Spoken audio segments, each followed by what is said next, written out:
Christ the lord. ఈరోజు దేవుడు మనకిచ్చినటువంటి వాగ్దానం ఏంటంటే యెహెజ్కేలు గ్రంథము 36వ అధ్యాయము 29వ వచనం.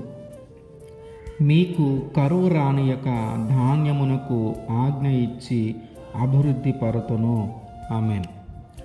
చాలాసార్లు మనము పంట వేసి నష్టపోయి ఉంటాం. మనము వేసేటప్పుడు ఎంత పంట అయితే ఉత్పత్తి చేయగలము అని అనుకుంటామో అంత పంటను ఉత్పత్తి చేయలేని సందర్భాలను మనం చూసుంటాం. చాలాసార్లు ఆ పంట సరిగా పండక, సరైన ఆహారము దొరకక, కరువును అనుభవించినటువంటి పరిస్థితులను మనం చూసుంటాం. కానీ దేవుడు ఏమని వాగ్దానం చేస్తూ ఉన్నాడంటే, ఆ పంట, ఆ యొక్క గింజలకు, ఆ యొక్క ధాన్యమునకు నేను ఆజ్ఞ ఇస్తూ ఉన్నాను.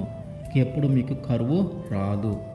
మీకు కరువు రానివ్వకుండా ఉండటానికి ఆ ధాన్యానికి ఆజ్ఞ ఇస్తున్నాను అని దేవుడు వాగ్దానం చేస్తూ ఉన్నాడు. అంటే మనం వేసే పంట చక్కగా ఎదిగి అభివృద్ధి చెంది ఫలిస్తుంది. మనము ఎంత పంట ఉత్పత్తి చేయాలి అనుకొని మనం ప్రారంభించామో వ్యవసాయాన్ని, అంత పంట ఉత్పత్తి అయ్యేలాగున దేవుడు ధాన్యమునకే ఆజ్ఞ ఇస్తూ ఉన్నాడు. అంటే మనకిక ఆహారము కొరత లేకుండా సంతృప్తికరంగా మనము తినటానికి కావాల్సిన ఆహారమును ఆయన పండించే మనకి సహాయం చేస్తూ ఉన్నాడు. సహాయం చేయబోతూ ఉన్నాడు ఆయన.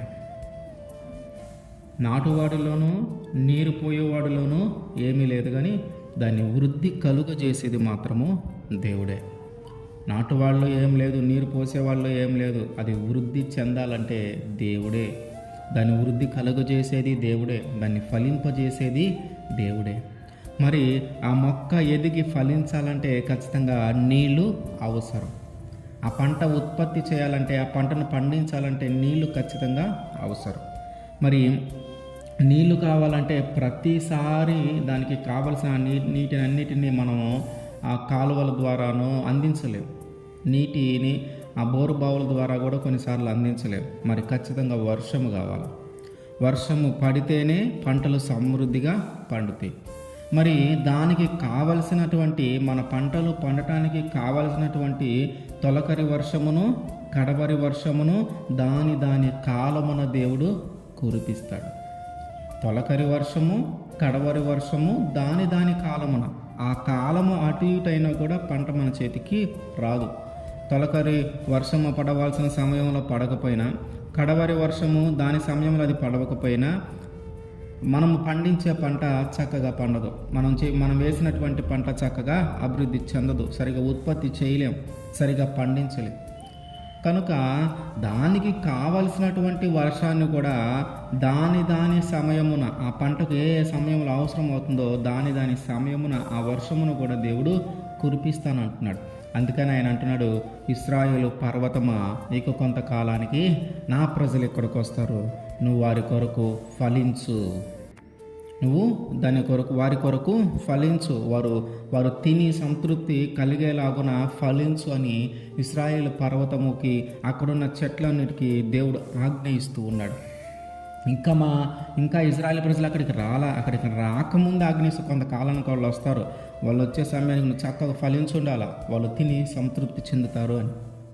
అంటే మనము కరువు రాకుండా ఉండాలంటే ఖచ్చితంగా పంటను పండించాలి. మనము ఎంత పంటను పండించాలి అని మనం అనుకొని మనం వ్యవసాయాన్ని ప్రారంభించామో అంత పంటను ఉత్పత్తి చేయగలగాల. ఆ ఉత్పత్తి చేయాలంటే ఖచ్చితంగా అది మన చేతిలో లేదు, కానీ దేవుని చేతిలో ఉంది. ఆ పంట ఎంత పండాలి, అది చక్కగా ఎదగాలన్నా, అది చక్కగా అభివృద్ధి చెందాలన్నా, అది ఫలించాలన్నా దేవుని చేతిలోనే ఉంది. కొన్నిసార్లు తెగులుతో కొన్ని పంటలు నశించిపోతూ ఉంటాయి.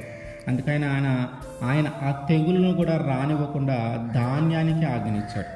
అంటే ఆ తెగులన్నిటిని తట్టుకొని ఆ ధాన్యము పండేలాగున, ఆ తెగుళ్ళని తట్టుకొని ఆ ఆహారము ఉత్పత్తి అయ్యేలాగున, ఆ పంట ఉత్పత్తి అయ్యేలాగున దేవుడు పండించే పంటకి దేవుడు ఆజ్ఞ ఇస్తూ ఉన్నాడు.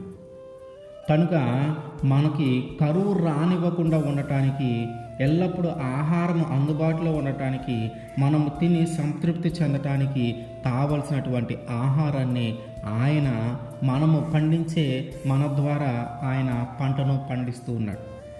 ఆ పంట పండాలన్నా, అది అభివృద్ధి చెందాలన్నా, ఆ పంటను ఉత్పత్తి చేయాలన్నా, దానిని మన ఇంటి దాకా చేర్చుకోవాలన్నా, దానిని తిని మనము సంతృప్తి చెందాలన్నా ఖచ్చితంగా దేవుని సహాయము అవసరం. ఆయన సహాయము లేనిదే మనము ఆ పంటను పండించలేం. అందుకని ఆయన అంటున్నాడు ఏంటి, నీరు పోసేవాడిలో ఏం లేదు, నాటేవాడిలో ఏం లేదు, వృద్ధి కలుగజేసేది దేవుడే. ఆయనే కానీ వృద్ధి కలుగజేయకపోతే ఆ పంట ఫలించటము అసాధ్యము. ఆయనే కానీ వృద్ధి కలుగజేయకపోతే ఆ పంట అభివృద్ధి చెందటము అసాధ్యము. ఆయనే కానీ వృద్ధి కలుగజేయకపోతే ఆ పంట యొక్క ఉత్పత్తి మొత్తము ఆగిపోతుంది. కనుక ఆయన మనకి వాగ్దానం చేస్తూ ఉన్నాడు, కరువు రానివ్వకుండా మీ పంటలకు నేను ఆజ్ఞయిస్తున్నా, మీ ధాన్యానికి నేను ఆజ్ఞయిస్తున్నా. అది ఎటువంటి తెగులైనా, ఎటువంటి కష్టాలైనా, ఎటువంటి ప్రతికూల పరిస్థితిని తట్టుకొని నిలబడి అది ఎదిగి అభివృద్ధి చెంది ఫలించి మనల్ని ఆహారం అనే కొరత లేకుండా, కరువు అనేది రాకుండా సంతృప్తిగా మనల్ని పోషిస్తుంది. కేవలము దేవుని కృప ద్వారా మనము పొందుకోగలుగుతాం. ఆమేన్.